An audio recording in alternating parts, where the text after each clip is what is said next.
আপনি কি খুব ধনী হয়ে উঠতেছেন? সেই ধনী হওয়াটা নির্ভর করছে আপনার মনের উপর। তাহলে একটি গল্পই শোনেন। একদিন বিল গেটস নিউ ইয়র্ক বিমানবন্দরে একটি পত্রিকা কিনতে গেলেন। সেই পত্রিকাটা যখন তিনি কিনলেন, তখন দেখলেন তার কাছে কোনো পয়সা নেই। তিনি পত্রিকাওয়ালাকে সেই পত্রিকাটি ফেরত দিয়ে বললেন যে, "আমার কাছে এখন টাকা নেই, কাজেই আমি এই পত্রিকাটা নেব না।" সেই হকার তাকে বলল, "স্যার, আপনি এই পত্রিকাটা নিয়ে নিতে পারেন।" তিনি বললেন যে, "তাতে তো তোমার ক্ষতি হবে।" বলল, "না, ক্ষতি হবে না স্যার, নিয়ে যান।" কাকতালীয়ভাবে বিল গেটস আরো প্রায় ৩-৪ মাস পরে আবারও একদিন সেই নিউ ইয়র্ক বিমানবন্দরেই গেলেন।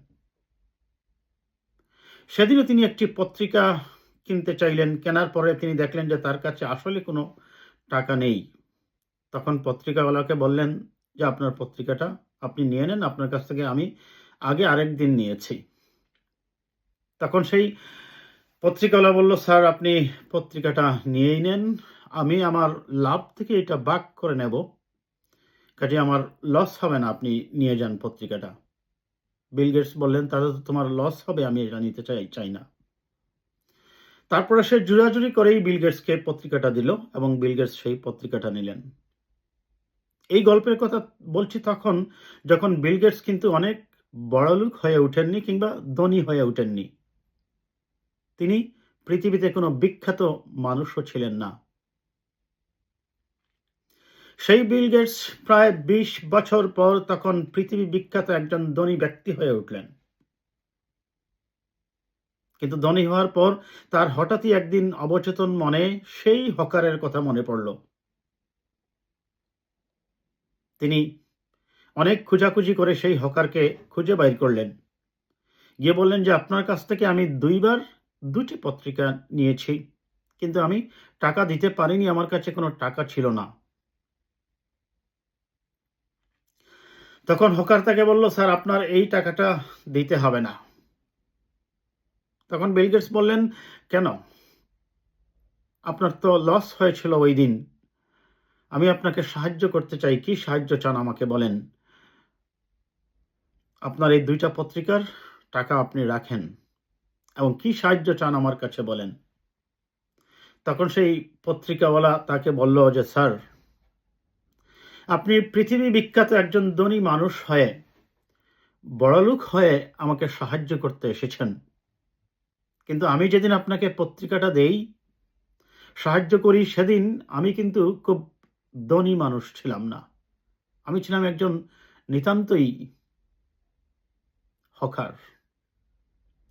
কাজেই কাউকে সাহায্য করার জন্য আপনাকে খুব ধনী হতে হবে, এমনটা প্রয়োজন নেই।" সেটাই মনে করলেন বিল গেটস। বিল গেটস বুঝতে পারলেন যে কাউকে সাহায্য করার জন্য ধনী হওয়ার চেয়ে একটি ধনী মন থাকা প্রয়োজন। গল্পটা আজ এই জন্য বললাম দর্শক, প্রচুর অর্থের চেয়ে ধনী একটি মন থাকা প্রয়োজন। এই জন্য বললাম, আজ আমাদের সমাজে আপনারা দেখবেন অনেকেই ধনী হওয়ার জন্য অবৈধ এবং বাঁকা পথ এবং কালোবাজারি পথ বেছে নেন।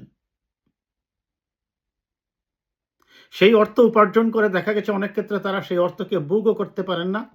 শেষে এক পর্যায়ে তাদেরকে জেলের মধ্যেই থাকতে হয়, অথবা তাদের শেষ বয়সে বৃদ্ধাশ্রমেই তাদের স্থান হয়।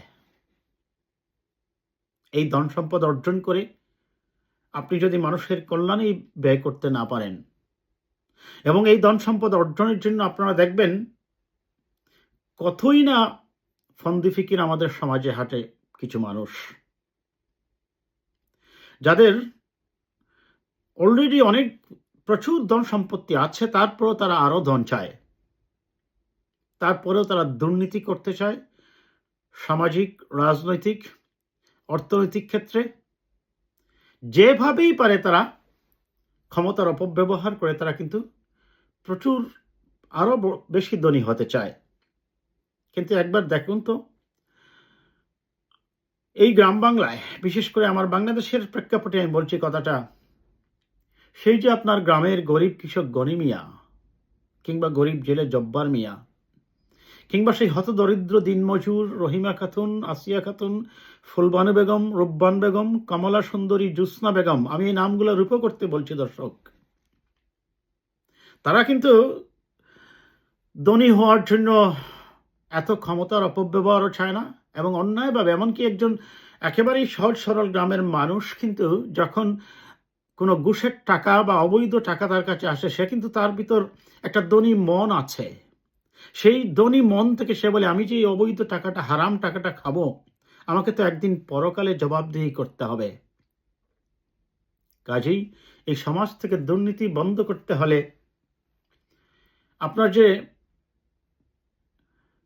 আইন দিয়ে হবে তা নয়, তার চেয়ে বড় কথা হচ্ছে আপনার একটা ধনী মন থাকতে হবে, একটা সমৃদ্ধ মন থাকতে হবে, যেই সমৃদ্ধ মন আপনাকে অপরাধ থেকে মুক্ত রাখবে, এবং সেই সমৃদ্ধ মন এবং ধনী মনই একটি সমাজকে বদলে দিতে পারে। ধন্যবাদ সবাইকে।